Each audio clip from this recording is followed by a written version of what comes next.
Thanks for tuning in to Steel City Football, the 4-1-2. It's a great day to be a Pittsburgh Steeler. Let's jump right in. So the Pittsburgh Steelers report to Latrobe, Pennsylvania today for training camp. Dan Kovacevic from DK Sports gives us a tour of the facilities where the Steelers players stay. Let's jump into the video. We'll go from there. Hey guys, Dan Kovacevic of DK Pittsburgh Sports here in Latrobe. That's St. Vincent College behind me, the spires, Chuck Noll Field, and everything else. The Steelers will be doing their run test there later today, but it's reporting day right now, and what the players are doing is exactly that. They're reporting. Well, I'm kind of reporting on their reporting, but they're showing up for the dorms here, and I'm going to take you on a quick and, to be honest with you, kind of a lame walk here to show you a little bit of what the scene is here on reporting date. You have to do a lot of grass climbing here. There's rolling hills galore in Latrobe. The fields look beautiful, by the way, and whoever cuts the grass does a great job. Unless I miss my guess, on the cart that just rolled down there, I believe that was Jalen Ramsey as I was talking to you for my intro.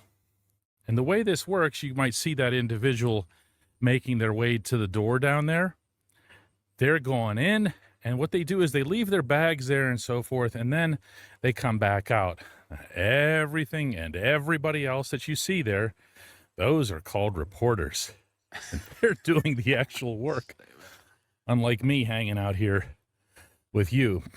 And the way it works, again, the players go down there, and then they come back, and they stand there and they get interviewed. It's usually one at a time, which makes for, to be honest with you, really lousy interview settings, because there's no such thing as any sort of one-on-one access.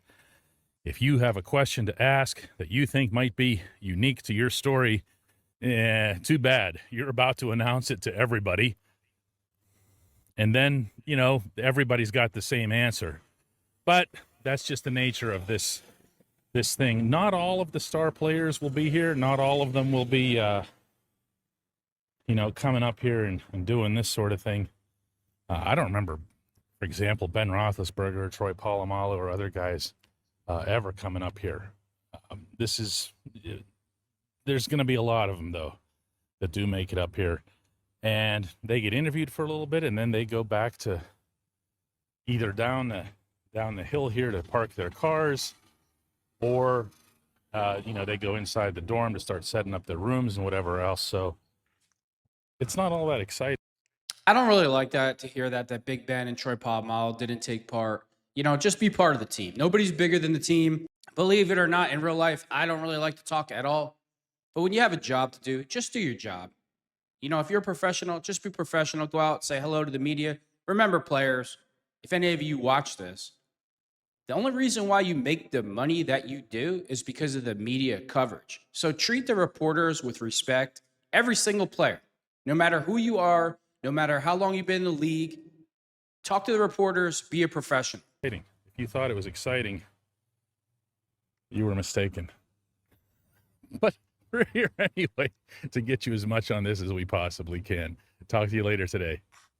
TJ Watt goes on in depth with Graham Bensinger and answers a few questions about his career in Pittsburgh, his time in Pittsburgh. Let's jump into the video and I'll go from there. It's you. Trying to be the best. Trying to be the best that I can be. And I understand trying to be the best ever is very tough to do because it's always going to be up for debate. So I'm just going to try to be the best that I can possibly be. And winning a Super Bowl is no doubt motivating me. And winning a playoff game is absolutely motivating me. It's something that we haven't been able to do since I've been there. Mm-hmm. I think that's absolutely unacceptable. And that is what's attached to my name right now. And I have to answer for that. As much as it sucks when you say TJ Watt, XYZ, you also say TJ Watt and not won a playoff game. And does that genuinely bothers you? Oh, it genuinely bothers me because I'm a part of those teams. As much as I'm only one player, as much as whoever is one player, like you are putting your hand in the pile too. I feel like I can make a difference enough to help win a playoff game. And to have that to your legacy, especially when you play for an organization that has 6 Super Bowls and has, when Mean Joe Green comes back, it's Mean Joe Green, 2-time Defensive Player of the Year. I don't even know how many Super Bowls he's won. You know, Jerome Bettis, 1 or 2 times Super Bowl champion. Like, it's like TJ Watt, yeah, great individual player, but what's the team success? And that's what really bothers me. Isn't that great? TJ Watt signs a huge contract, and then he comes out and he sits down, he does this interview filled with humility, letting you know how much it bothers him that he hasn't won a playoff game or even a Super Bowl.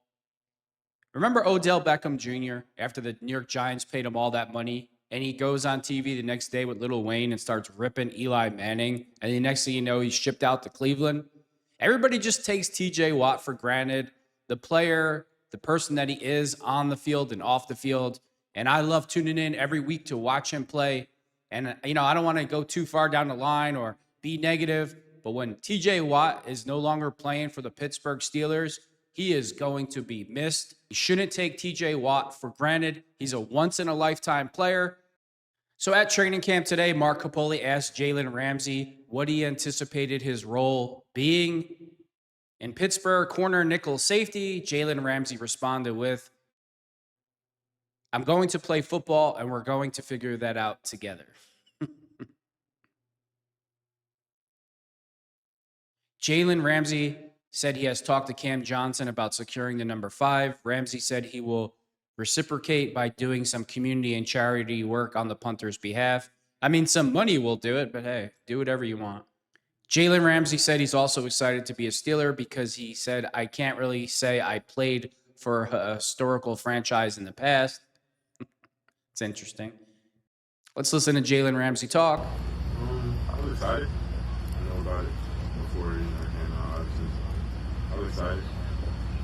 What was your most particularly about joining this Steelers offense? Yeah, I mean, you look at the defense from the D-line, probably the best D-line in the NFL. Then you got DQ leading the linebackers in the secondary. Me and Slade had a relationship for a while. Me and Joey, we got some kind of family ties going on.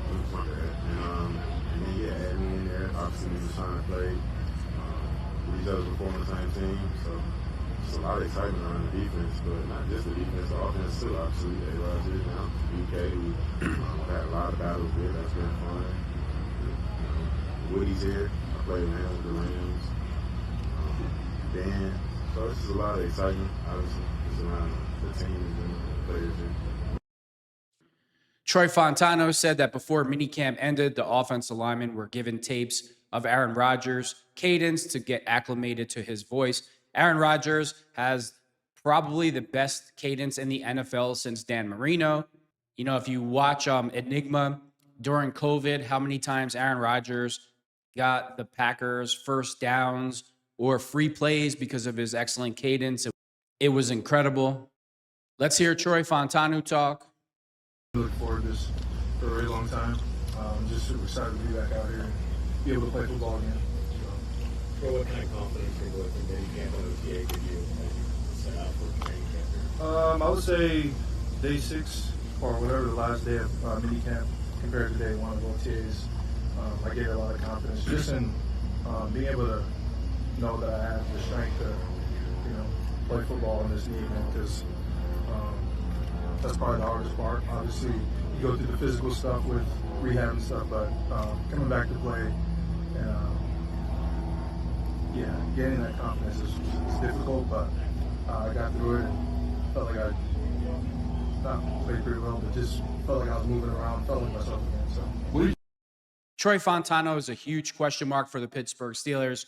We really need him to play lights out this year and prove that he was worth a first-round pick. The only thing stopping Troy Fautanu his whole career has been injuries, so let's all say a prayer that he makes it through the season healthy. TJ Watt, the new $1 million man, is showing up at Latrobe.